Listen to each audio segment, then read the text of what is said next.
Au nom du Père et du Fils et du Saint-Esprit. Amen. Shalom, shalom, bien-aimés frères et sœurs dans le Christ. Je suis très heureux de vous retrouver dans le cadre de ce podcast initié par la communauté catholique Cœur Compassion de Jésus-Christ et intitulé « Chemin de lumière ». Je suis le berger Alexis Guier et je vais m'entretenir avec vous aujourd'hui. Chemin de lumière se veut un moment d'exhortation sur des thématiques bien à propos pour nous aider à vivre un temps de carême fructueux et réussi. C'est une initiative que nous saluons et que je vous invite à soutenir en vous abonnant massivement à notre chaîne YouTube, en likant et en partageant ce contenu afin que d'autres personnes à travers le monde et autour de vous puissent en bénéficier. Aujourd'hui, nous allons spécifiquement parler du pardon. Le pardon comme source de guérison et de liberté. Notre référence biblique pour traiter ce thème est tirée de l'Évangile selon saint Matthieu, chapitre 6, verset 12, où il est écrit « Pardonne-nous nos offenses, comme nous pardonnons aussi à ceux qui nous ont offensés. » Ce verset, bien-aimé, est au cœur de la prière du Notre Père, cette prière que le Christ lui-même nous a enseignée.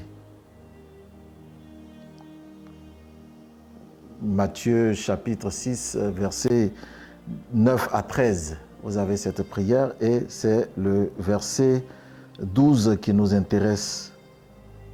Ce verset nous parle de la miséricorde que nous devons avoir envers nos semblables comme Dieu le fait à notre égard. Étymologiquement, le mot miséricorde découle du latin misericordia, qui désigne la compassion des hommes pour leurs semblables. De cette miséricorde, le catéchisme de l'Église catholique 28-38 nous dit justement, et je cite, « La miséricorde envers nos frères est inséparable de l'amour pour Dieu. » Frères et sœurs, le thème de notre exhortation de ce jour vient à point nommé et s'inscrit parfaitement dans le temps de carême que nous vivons actuellement en l'Église. En effet, la pénitence est l'un des principaux piliers de ce temps fort. Durant le carême, le chrétien doit s'efforcer de se réconcilier avec Dieu en demandant sa miséricorde et aussi se réconcilier avec les hommes en étant lui-même source de miséricorde envers ses semblables. C'est en cela que cette prière prend tout son sens. Pardonne-nous nos offenses, comme nous pardonnons aussi à ceux qui nous ont offensés. Cette manière de prier que nous a enseigné le Christ soulève toutefois une question centrale. Pourquoi Jésus conditionne-t-il le pardon que nous demandons à celui que nous accordons ou que nous devons accorder? Est-ce un contrat ou une invitation à imiter Dieu? Nous allons essayer, chers frères et sœurs, de traiter cette question en structurant notre intervention autour des points suivants. Premier point, le pardon dans ses fondements théologiques et philosophiques. Dans un deuxième point, les obstacles au pardon. Et un troisième point, comment vivre le pardon.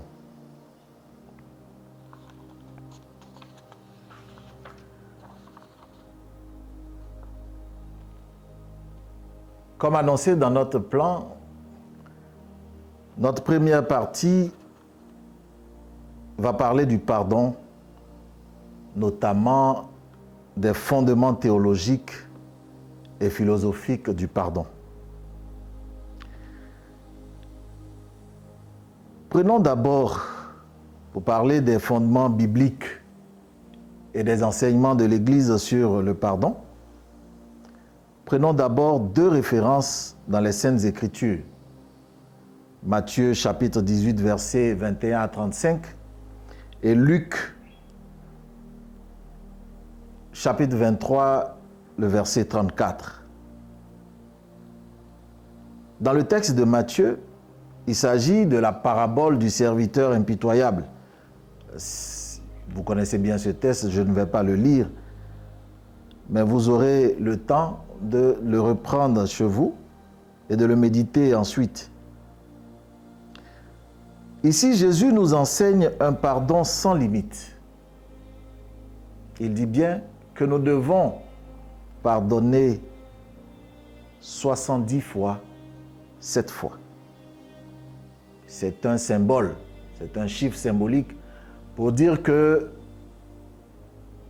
notre pardon ne doit pas avoir de limite. Nous ne devons pas comptabiliser le nombre de fois que nous avons à accorder le pardon, mais nous devons accorder le pardon chaque fois que cela est nécessaire. Il y a ici un lien avec, bien entendu, le thème de notre exhortation. Parce que Dieu lui-même nous pardonne sans limite. Et Dieu nous pardonne selon la mesure dont nous nous servons pour pardonner.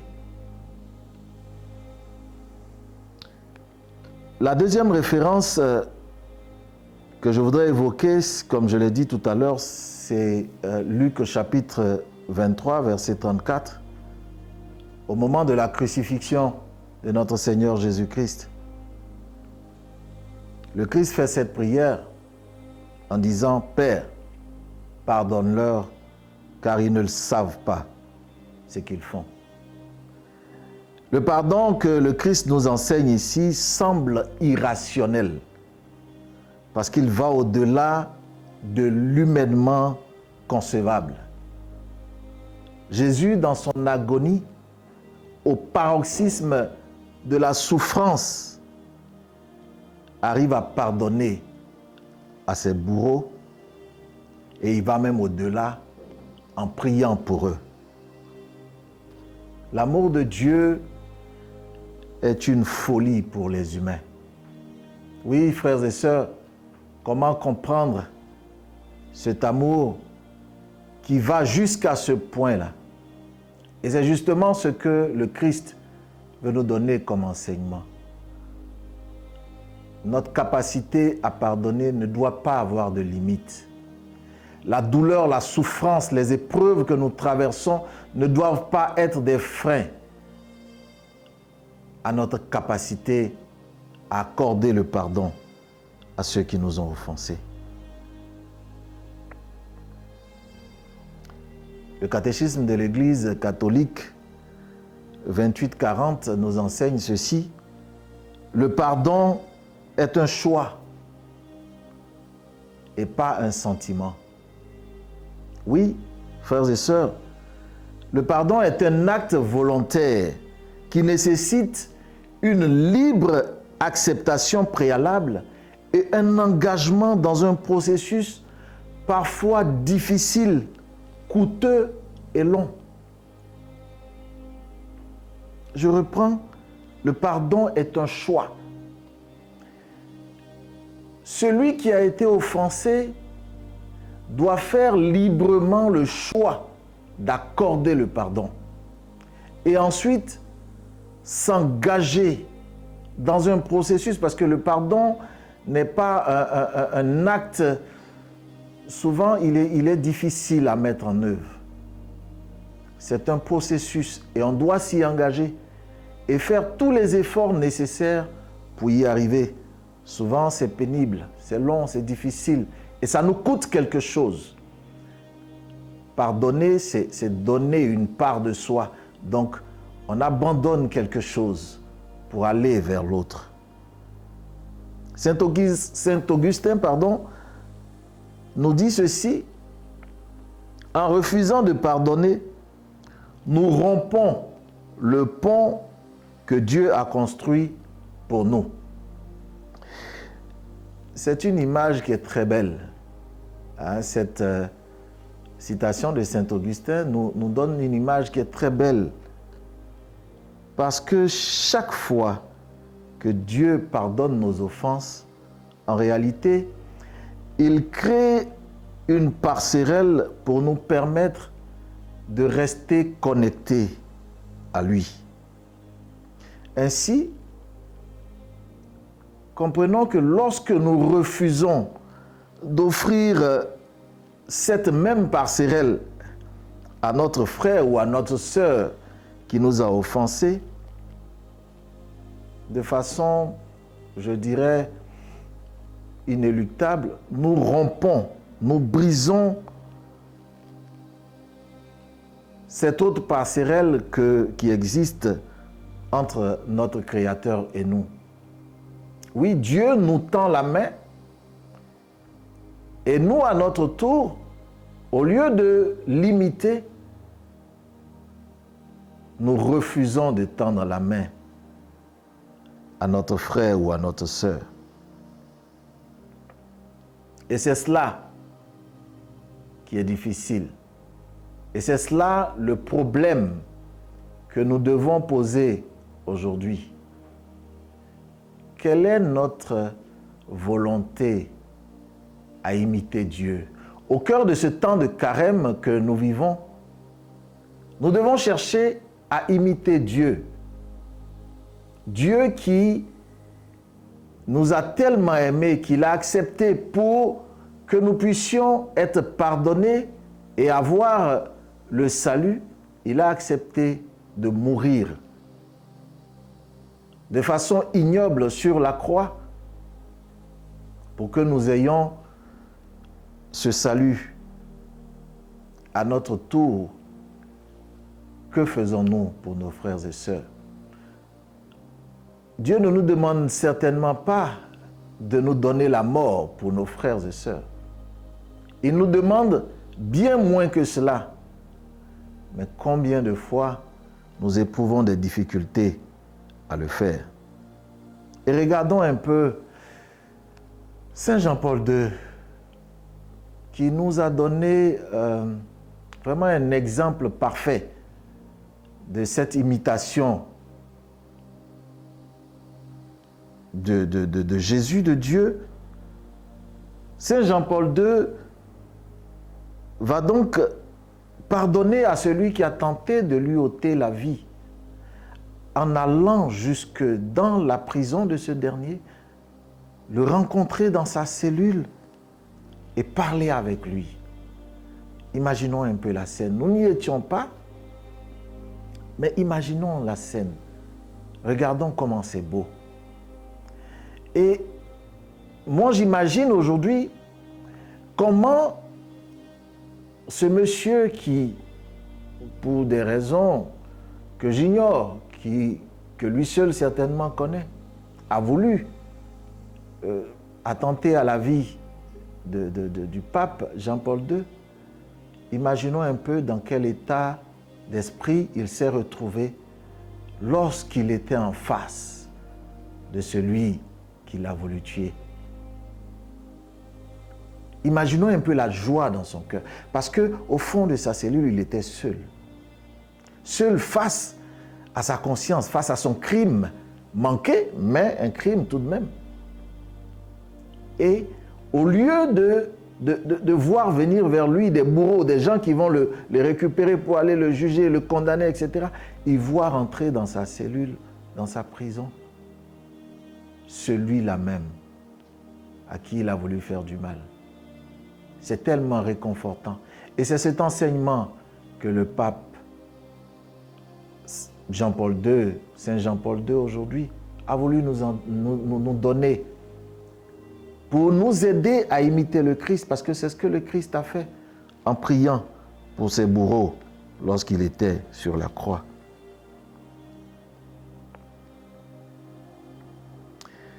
Dans le sacrement de réconciliation, Matthieu chapitre 5, versets 23 et 24, il nous est dit que pour recevoir le pardon de Dieu, il faut se réconcilier avec son frère. Il s'agit là de cette parole qui nous dit que si tu viens à l'autel pour offrir ton sacrifice, si là tu te rends compte que ton frère a quelque chose contre toi, retourne, dépose là ton offrande devant l'autel, retourne te réconcilier d'abord avec ton frère avant de revenir offrir à Dieu cette offrande. C'est là que tu trouveras donc l'exaucement. La confession, ici, nous voyons que la confession efface les péchés, mais la pénitence inclut aussi la réparation envers autrui.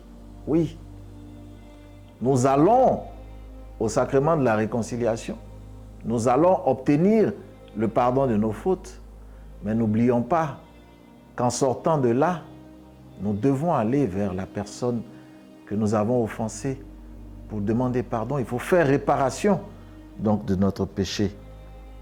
Si nous ne nous réconcilions pas avec ceux que nous avons offensés ou ceux qui nous ont fait du tort, nous aurons beau jeûner et prier pendant les 40 jours du temps de carême, ce serait un carême vain, un carême inutile. Ce serait un échec parce que nous n'avons pas fait l'essentiel. Oui, chers frères et sœurs, au cœur du temps de carême, ce que nous recherchons, c'est nous rapprocher de Dieu à travers la pénitence, demander sa miséricorde. Mais voyez-vous, comment pouvons-nous demander au cœur de ce temps, comment pouvons-nous demander la miséricorde de Dieu et en même temps refuser d'être miséricordieux envers nos semblables? Comme dirait quelqu'un, ce serait faire plutôt un régime pour perdre du poids, certainement que nous en avons besoin. Donc c'est en cela que ce temps de carême nous sera bénéfique, mais au plan spirituel, je crois que si nous agissons ainsi, nous aurons échoué. Mais il y a en cela un piège à éviter, un grand piège à éviter. Et je m'explique. Le pardon n'est pas une transaction ou un marchandage. Alors il faut faire attention. La prière dit « Pardonne-nous nos offenses comme nous pardonnons aussi à ceux qui nous ont offensés. » Il ne s'agit pas là d'un échange que nous avons à faire avec Dieu.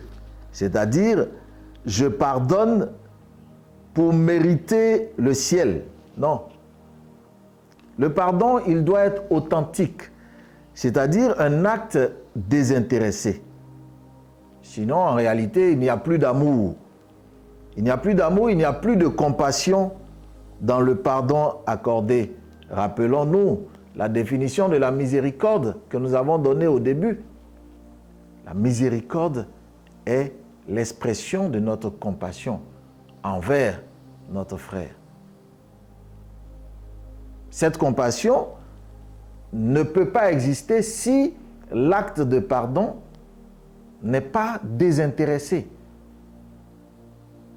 Si nous mettons derrière, si je dis à mon frère, ou bien je me dis intérieurement, je pardonne, je te pardonne parce que j'espère qu'en le faisant, Dieu va m'accorder à moi aussi le pardon, je suis dans un échange. Par contre, si je pardonne parce que j'aime mon frère, parce que je me dis qu'il est nécessaire de lui pardonner, par amour, alors je fais œuvre utile. À la suite de ce que nous enseigne l'Église et que nous venons de voir, je veux maintenant vous présenter 3 citations pour vous aider à approfondir votre réflexion sur la nécessité de pardonner. Ce ne sont pas des réflexions forcément tirées de la Bible, mais ce sont des citations de personnes que nous avons connues, de grands personnages de l'histoire de l'humanité, et qui peuvent nous aider à comprendre encore davantage cette nécessité de pardonner. La première citation, elle est de Nelson Mandela, ce grand homme. Il a dit, et je le cite, « Et si notre refus de pardonner était un poison que nous buvons en espérant que l'autre meure. » Je reprends. « Et si notre refus de pardonner était un poison que nous buvons en espérant que l'autre meure. » Les mots ici sont bien choisis.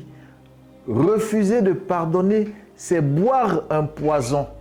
Regardez comment le refus du pardon se retourne contre nous. Ça se passe de commentaires et ça demande réflexion, méditation. La seconde citation que je voudrais vous proposer, nous la tenons du philosophe Sénèque, qui disait « Pardonner, c'est refuser de se laisser empoisonner par le passé. » Vous voyez, cette notion de poison revient. Mais là, ici, lui, il dit ceci. Il dit que pardonner, c'est refuser de se laisser empoisonner par le passé. C'est-à-dire que laisser le passé détruire notre vie. Voilà. Et la troisième citation, pour terminer à ce niveau-là, nous la tenons de Gandhi, Mahatma Gandhi. Il dit, pardonner, c'est dire à l'autre, tu n'as plus de pouvoir sur moi. Regardez comment c'est beau. Pardonner, c'est dire à l'autre, tu n'as plus de pouvoir sur moi. Parce que justement, tant que on garde en nous la haine, la rancœur contre l'autre parce que on n'arrive pas à lui pardonner, en réalité, ce que nous faisons, nous lui donnons à chaque fois la possibilité d'exercer sur nous un certain pouvoir. Et c'est cela qui nous détruit de l'intérieur. Ce n'est pas visible de l'extérieur, mais à l'intérieur de nous, c'est un véritable désastre que nous vivons. Donc, lorsque nous acceptons de pardonner, alors nous détruisons ce pouvoir-là que l'autre a sur nous et nous reprenons notre vie en main. Mais avouons-le, chers frères et sœurs, j'en parle depuis le début, il est parfois très difficile de pardonner. Et pourquoi? C'est ce que nous allons voir, nous allons essayer de comprendre dans la seconde partie de notre exposé.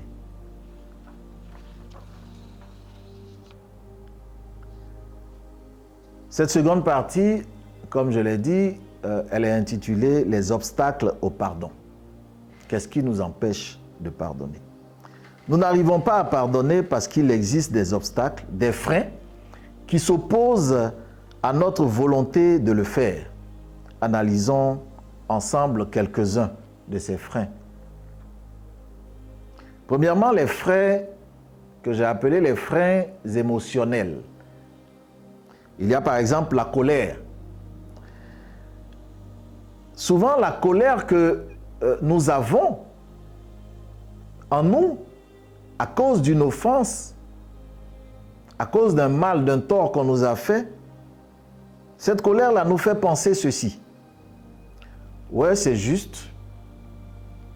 La personne ne mérite pas mon pardon. Ouais, elle ne mérite pas mon pardon parce que ce qu'elle m'a fait est trop grave. Voilà, donc elle ne mérite pas d'être pardonnée. Et ça, c'est la colère que nous avons en nous. C'est pour ça que bien souvent, on nous demande, on nous conseille de ne pas agir lorsque nous sommes sous l'effet de la colère. Parce que la colère nous désoriente. Elle nous met hors de nous-mêmes et nous ne sommes plus maîtres de nous et nous faisons des choses à travers. Face à cette pensée négative qui nous empêche de pardonner, Monseigneur Desmond Tutu avait ceci qu'il disait: sans pardon, il n'y a pas d'avenir. Parce que l'offense, le tort, vient briser quelque chose dans la relation que nous avons avec l'autre. Si nous ne mettons pas le pardon, si nous n'accordons pas le pardon, mais cette relation ne peut plus évoluer. Elle n'a plus d'avenir. C'est pour ça qu'il dit justement, sans pardon, il n'y a plus d'avenir. Et Monseigneur Desmond Tutu, comme vous le savez, il a été un acteur très, très, très, très important, central et décisif dans, on va dire, la réconciliation en Afrique du Sud. Et justement, vous savez ce qui s'est passé dans ce pays. Et il fallait justement que les hommes se pardonnent. Il fallait que les habitants de ce pays se pardonnent pour pouvoir donner une chance à l'Afrique du Sud de progresser. Et je crois qu'au regard de ce qui s'y passe aujourd'hui, c'est vrai que tout n'est pas parfait, mais il y a eu pas mal de choses qui ont été faites, de bonnes choses qui ont été faites, et je crois que c'est cette volonté de pardonner qui a été inspirée ou qui a inspiré les habitants de ce pays qui aujourd'hui permet à ce pays d'engranger tous ces résultats que nous pouvons voir et apprécier. Il y a ensuite, après la colère, un autre frein émotionnel, à savoir la peur de l'impunité. On se dit souvent, si je pardonne, est-ce que je ne trahis pas la justice? Alors ici, il faut faire attention. Il faut faire attention et pouvoir distinguer entre le pardon qui est personnel et la justice qui est collective. Personnellement, je pardonne. La justice est une réparation. La justice est une réparation qui doit se faire à la suite du pardon qui est accordé. Donc, quand je pardonne, je ne trahis pas. Je ne trahis pas la justice. Je n'enfreins pas les règles. Non. Je pardonne parce que j'aime. Je pardonne parce que j'estime qu'il est nécessaire de pardonner pour avancer. Après, la société peut décider que pour justement donner une chance à l'avenir, il faut faire réparation, il faut faire justice. La société trouvera comment arrondir les angles pour pouvoir avancer. Ça me fait penser à ce qui s'est passé au Rwanda. J'en parle parce que j'ai visité ce pays. Il y a tellement de choses, des choses atroces qui se sont passées dans ce pays. Je ne veux pas les rappeler ici, vous les connaissez. Mais regardez ce pays aujourd'hui. Moi, je suis parti, j'ai découvert un beau pays, un très beau pays. J'ai découvert surtout quelque chose d'extraordinaire, des hommes et des femmes, tout un peuple réconcilié et qui marchent ensemble, qui ont une même vision, c'est-à-dire développer leur pays, vivre ensemble, marcher ensemble. Et ça, je pense que c'est le fruit des efforts qui ont été fournis pour que la réconciliation soit effective dans ce pays. Les gens se sont pardonnés. Ils se sont pardonnés parce qu'ils ont compris que sans pardon, justement, comme le disait Desmond Tutu, sans pardon, il n'y a pas d'avenir. Sans pardon, je pense que ce pays qui était totalement détruit, on va le dire, en 1994, n'existerait pas aujourd'hui. C'est le pardon qui a permis au Rwanda de se relever. Et ça, je trouve cela extraordinaire et c'est un exemple à enseigner et à imiter. À enseigner et à imiter. La question que je voudrais nous poser maintenant à nous tous, est-ce que nous sommes capables d'accorder le pardon à quelqu'un qui nous a détruit, qui a détruit notre vie? Parce que, excusez-moi, je reviens encore sur le Rwanda, là-bas, c'est-à-dire vous avez des personnes qui sont arrivées à accorder le pardon à d'autres personnes qui ont, excusez-moi du terme, c'est difficile à dire, mais qui ont, on va dire, indiqué, voilà, qu'ici il y avait telle personne et qu'il fallait les faire tuer.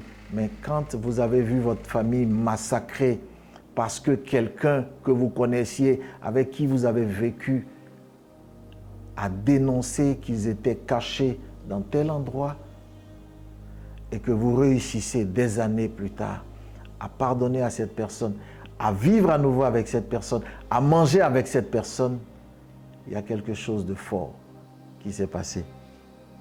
Et pour moi, ça, c'est très important. Alors, je voulais clore là cette parenthèse sur le Rwanda.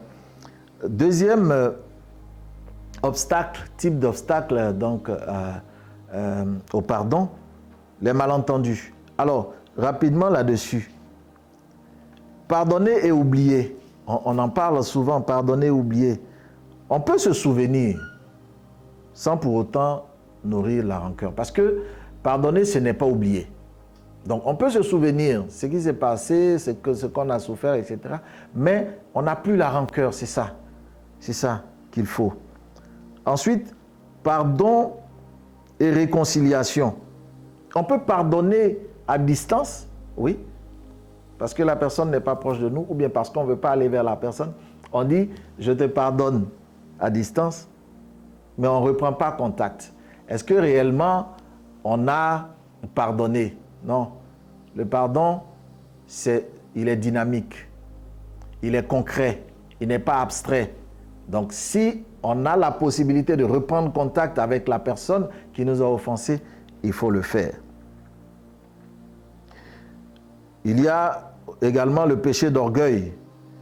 Saint Thomas d'Aquin disait, l'orgueil nous fait croire que la blessure qui nous a été causée est tellement grave que nous ne pouvons pas ou nous ne devrions pas accorder le pardon. Et ça, souvent, on le voit dans les couples, dans les foyers, dans les couples, qui refusent de se pardonner parce que la faute de l'autre est telle que non, je peux pas pardonner. Ma blessure est trop grande, j'ai trop souffert. La trahison, l'infidélité, non, l'adultère, là, c'est trop. Non, je peux pas. Non. Et il faut faire attention parce que le pardon doit être un acte donné à l'autre.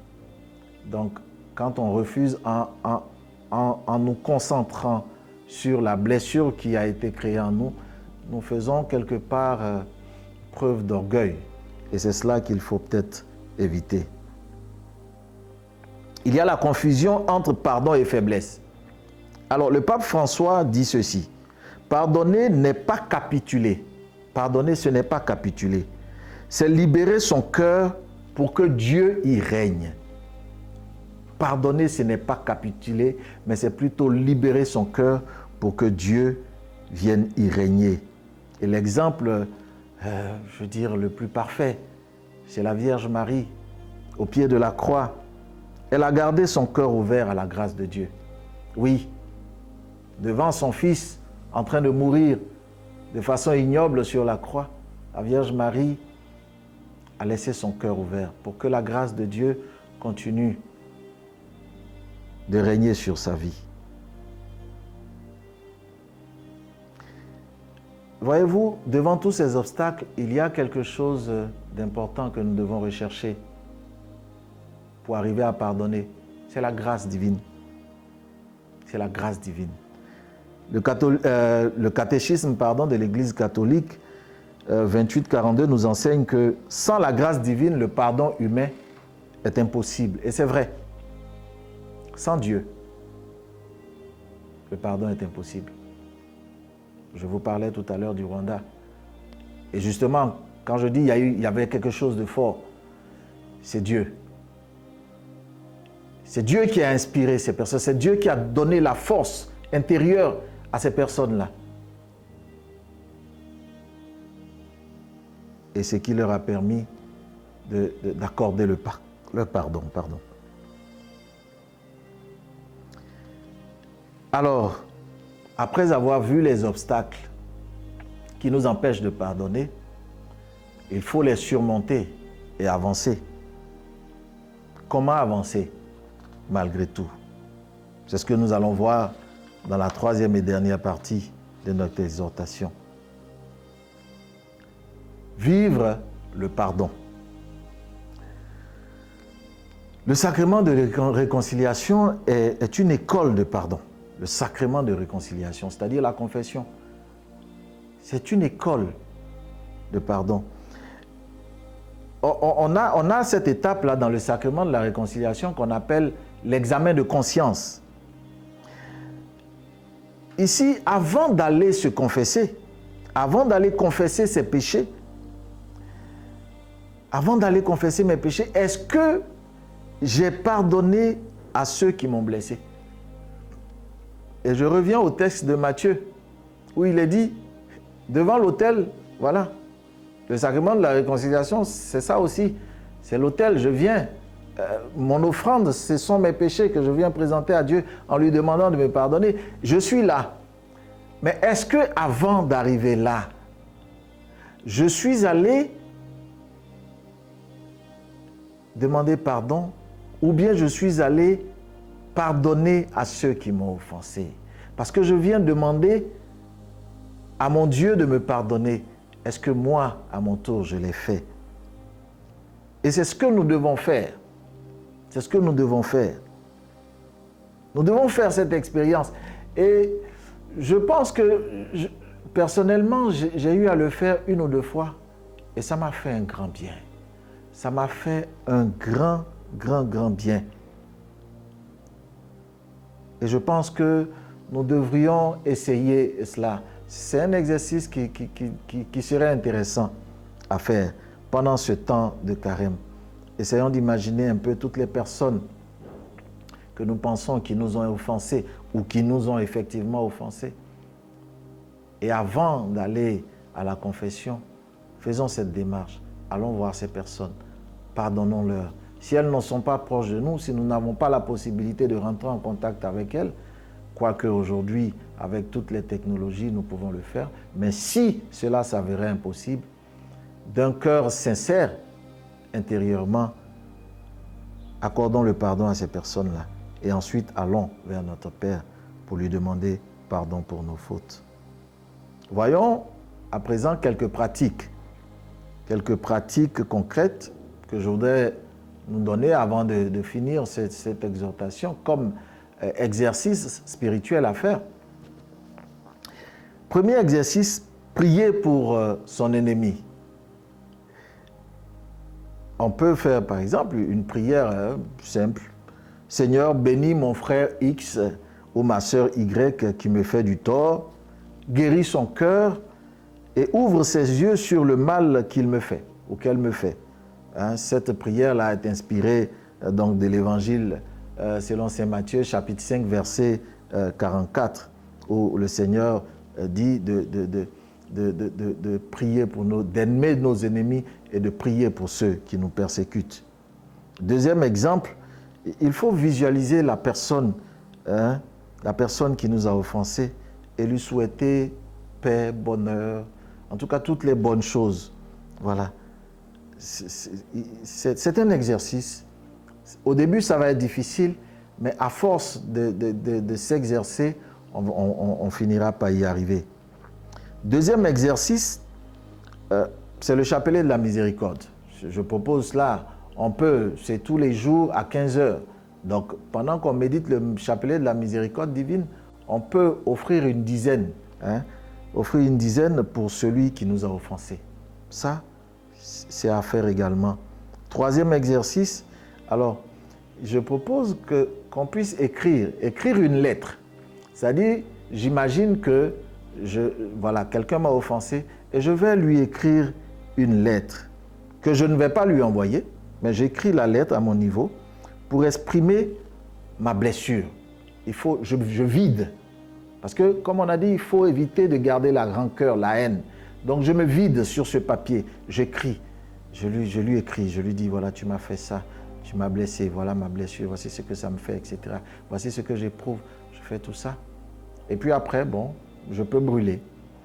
C'est une sorte d'exercice expiatoire pour, essayer de faire ressortir tout ce qu'on a emmagasiné en nous à la suite de cette blessure-là. Quatrième exercice, alors, c'est aller à la rencontre de la personne qui nous a offensés et parler avec elle du problème. Dans un sens positif et constructif, pour aboutir non seulement à la compréhension, mais surtout au pardon. C'est comme je dis, on a vu tout à l'heure l'exemple avec le pape Jean-Paul II qui est allé dans la prison de celui qui a voulu le tuer. Faisons cette démarche-là. Allons vers la personne, parlons avec elle. Et on va voir que souvent, on fait un grand bien à cette personne. Elle est là, souffrant toute seule, attendant, parce que certainement qu'à son niveau, elle se rend compte, mais elle ne sait pas comment faire. Et nous, en allant vers cette personne, vraiment, on décante une situation extraordinaire. Et ça plaît au cœur de Dieu. Ça plaît au cœur de Dieu. Donc, pendant ce temps de carême, essayons de faire ça. Nous avons la possibilité de le faire. Cinquième exercice, c'est ce que j'ai dit. Essayons de créer autour de nous des cercles de pardon et de réconciliation. Dans nos familles, en communauté, en CEB, en paroisse. Je crois que ça existe dans les paroisses. Dans les CEB, on peut le faire dans nos communautés, en famille, etc. Au travail, au quartier. Par exemple, à la maison, en famille, on se réunit. Et puis, parce qu'on se rend compte que parmi nos enfants, il y en a deux qui ne se parlent pas parce que il y a eu des petits problèmes entre eux. On se réunit et puis on en parle de façon constructive, sans chercher à jeter la pierre sur l'un ou sur l'autre, mais de façon constructive pour que, justement, la vie continue. Je reviens à cette citation de Desmond Tutu. Sans pardon, il n'y a pas d'avenir. Il faut donner une chance à l'avenir en créant ces cercles de pardon. Petit conseil, il faut commencer par les petites offenses.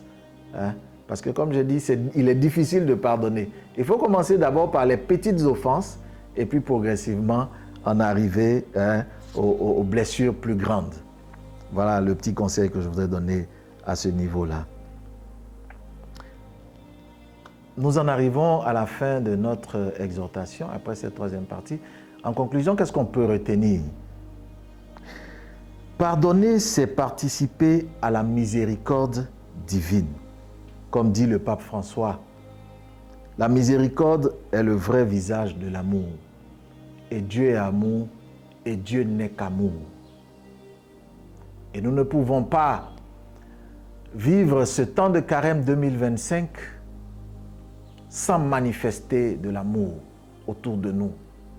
À travers ce qu'on a dit, le partage, etc. Mais le partage, c'est aussi le pardon qu'on accorde. Oui, accorder le pardon, c'est partager, c'est faire de l'aumône. Parce que l'autre a besoin de ça. Il attend ce geste de notre part pour être apaisé. Et c'est important à faire. Pardonner, c'est choisir de reprendre le contrôle de sa vie. Je l'ai dit tout à l'heure. Refuser de pardonner nous désoriente, ça nous détruit de l'intérieur, ça nous empêche de vivre. C'est une gangrène. C'est une gangrène, c'est pire que, je ne sais pas. Et ça nous ronge de l'intérieur. Mais quand nous décidons de pardonner et que nous pardonnons effectivement, nous reprenons le contrôle sur notre vie et nous avançons. Pardonner, ce n'est pas oublier, mais c'est refuser de laisser la blessure dicter notre avenir. Refuser de laisser la blessure causée dicter notre avenir. Alors, vous qui me suivez, chers frères et sœurs, vous qui allez avoir la chance de tomber sur cette vidéo, quelle est la première étape que vous pourriez faire cette semaine, aujourd'hui, demain, vers le pardon? Réfléchissez. Et puis, partagez-nous votre réponse en commentaire, c'est possible. Mais prenez un engagement. Décidez de faire quelque chose. Un premier pas, j'ai dit, c'est un processus, c'est un chemin long, souvent difficile, avec des obstacles, etc. Mais il faut commencer. Il faut commencer et petit à petit, on va y arriver. Donc pour cette semaine, 2 défis. Choisis une personne à qui pardonner. Il y a forcément quelqu'un à qui nous devons pardonner. Et puis réciter pour elle une dizaine de chapelets ou une toute autre prière à son intention. Deuxième défi de la semaine, aller au sacrement de la réconciliation. Cette période de carême s'y prête bien. Et n'attendons pas les confessions générales à la veille de la semaine sainte, voilà, pour courir, etc. On devrait pouvoir se confesser même chaque semaine. Voilà, chers frères et sœurs, ce que je voulais partager avec vous sur ce thème du pardon, qui est un chemin de guérison et de liberté pour nous. Que le Seigneur vous donne la force de pardonner. Qu'il vous donne cette grâce de découvrir la paix qui découle du pardon accordé. Oui, il y a une paix qu'on reçoit lorsqu'on pardonne.